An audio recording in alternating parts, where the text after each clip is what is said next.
Je mange bien, tout va bien, le podcast.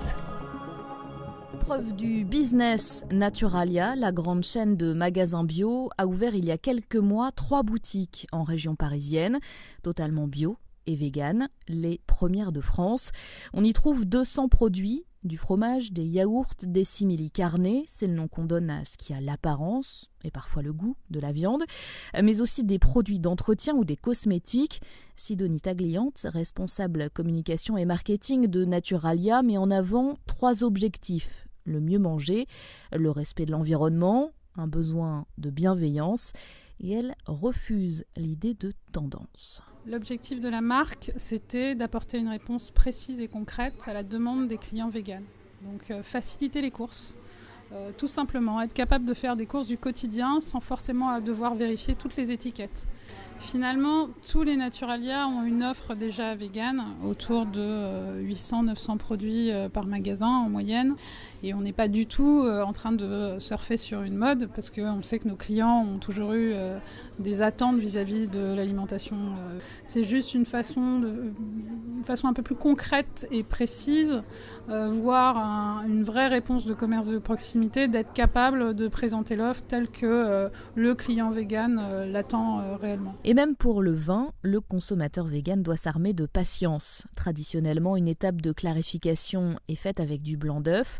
Impossible donc de boire un vin classique pour celui ou celle qui est vegan jusqu'au bout de son verre à pied.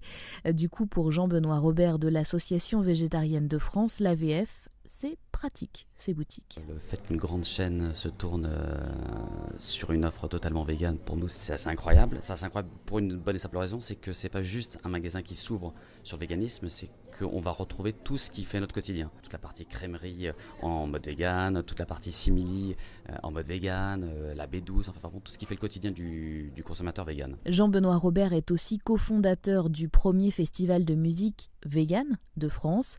Il a l'impression d'assister à un vrai raz-de-marée. On a beaucoup stagné en France avec le végétarisme, qui correspondait vraiment à une typologie de personnes. Et puis je pense que on n'a pas trouvé cette fierté de dire qu'on est végétarien. Moi, ce qui était mon cas, j'ai longtemps été végétarien. Et c'est vrai que c'est des choses qu'on mettait plutôt en retrait.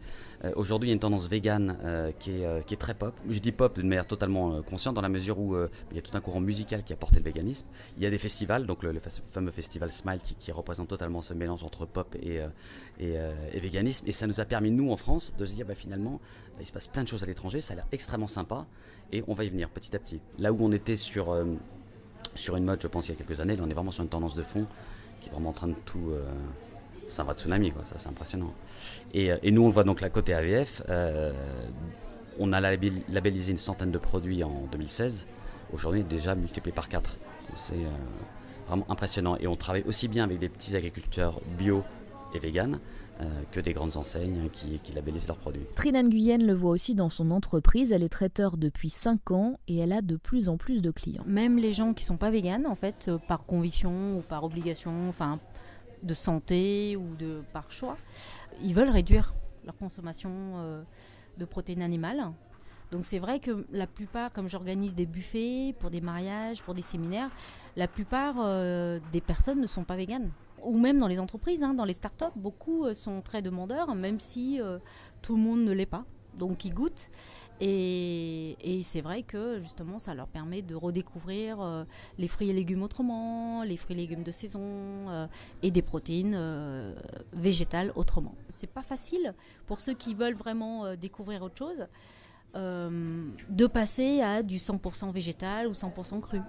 Donc il faut une transition, il faut la texture, il faut des choses que le cerveau reconnaît, que la mâchoire reconnaît, que le palais reconnaisse pour qu'ils puissent évoluer au fur et à mesure. Une évolution, une trajectoire que beaucoup prennent aujourd'hui. 7000 visiteurs sont attendus au salon Veggie World en octobre à Paris, le plus grand salon vegan de France.